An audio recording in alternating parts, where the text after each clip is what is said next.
Hello everyone, সকাল সকাল ready হয়ে বেরিয়ে পড়েছি। দেখো এখনও রোদটাও ঠিক করে ওঠেনি, আর আমরা এখন উঠে রেডি হয়ে বেরিয়ে পড়েছি। কোথায় যাচ্ছি নিধিসোনাকে নিয়ে ডাক্তার দেখাতে, কারণ নিধিসোনার না খুব ঠান্ডা লাগে ঘন ঘন। তো ঠান্ডাটাও প্রচণ্ড পড়ছে, তাই মনে হয় ঠান্ডা লেগে গেছে। আর এদিকে মা নিধিসোনাকে বেশ ঢেকে নিয়েছে যাতে গাড়ির হাওয়াটা না লাগে।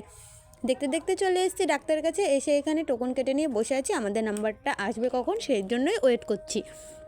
তো ফাইনালি আমাদের দেখো ডাক্তার দেখানো কমপ্লিট, আর নিধিসোনাকে নিয়ে ঘুমিয়ে পড়েছে। আর আমি এখানে নিধিসোনাকে নিয়ে বসে আছি, আর মা গেছে ওষুধগুলো আনতে। তারপর দেখো এখানে আমি টুপিটা খুলেছিলাম, একটু ঠান্ডা লাগছিল, তারপর টুপিটা আবার পরে নিলাম।